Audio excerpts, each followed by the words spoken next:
mga batang manonood. GMA News and Public Affairs.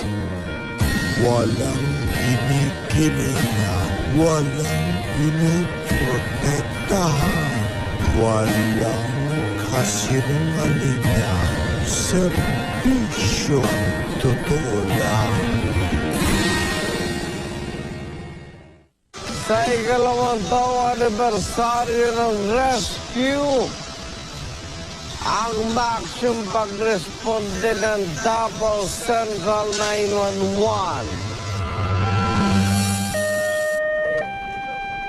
Kita namin yung pasyon nakahiga sa gitna ng daan. Duguan, tapos yung helmet niya tumilapon.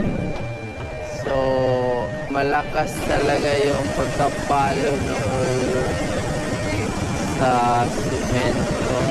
Buhay lang. Kahit yung natabang buhay lang. Buhay lang. Yan lang. Then, pinakagrabe doon, merong dugo na dumadalo sa kanyang kaliwang tenga. Possible na head injury. May kasama ba siya?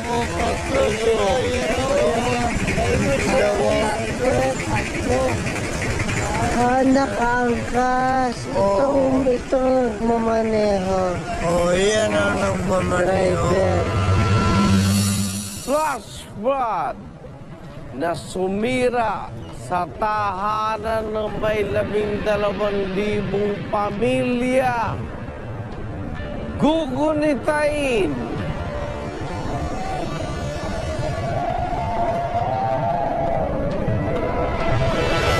Napakalaking tubig na halos lagpas tao, lagpas ng bahay.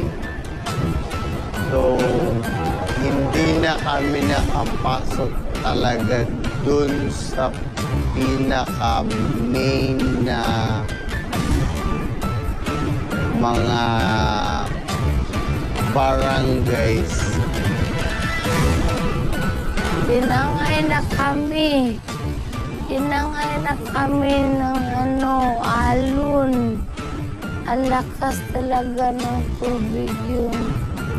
Si Ruina,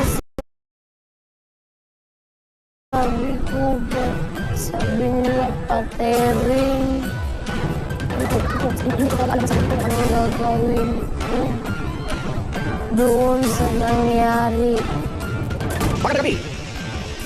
Ako Ang tubig yun. Si Ruina, sabi ko patering. Hindi ko alam na sa tubig ko ano gagawin ko doon sa nangyari. baka na gabi. Ako naman ang Glamio at ito ang misyon sa Davao.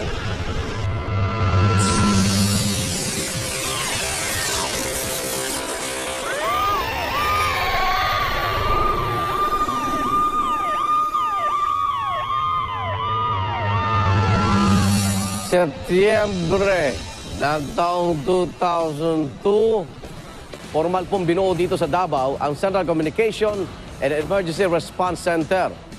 Nagsanib puwersa ang mga pulis, bumbero, medical workers at rescuers para rumesponde sa iba't ibang kaso. Handa sila sumaklolo sa mga naiipit sa peligro.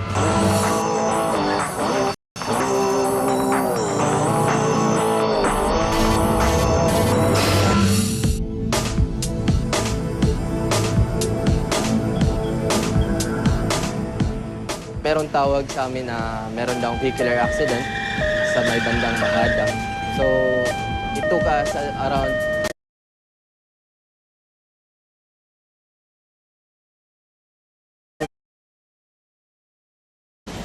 unang-una sa lahat, bago po tayo sumakay at saka magmaneho ng ating motorsiklo, unahin po natin na meron tayong helmet and isipin po natin na hindi po tayo pwedeng magmaneho na nakainom kasi dyan po talaga nagsisimula ang aksidente. Sa mga nakaangkas naman, pagka meron yung nakaangkas, siguraduhin nyo din na meron silang sariling helmet na sa kanila. Dapat nakahawak sila sa nagmamaneho ng motorsiklo para hindi ito maging dahilan na kayo ay maaksidente. As much as possible, 2 tao lang nakasakay sa motorsiklo para hindi po masyadong mabigat at saka kung matulin man yung takbo ng inyong motor, hindi po mahirap i-handle po. Tinangay na kami ng alon. Ang lakas talaga ng tubig yun. Si Rowena, sabi nila patay rin. Sabi ko, hindi ko talaga alam ang sarili ko kung anong gagawin ko doon sa nangyari.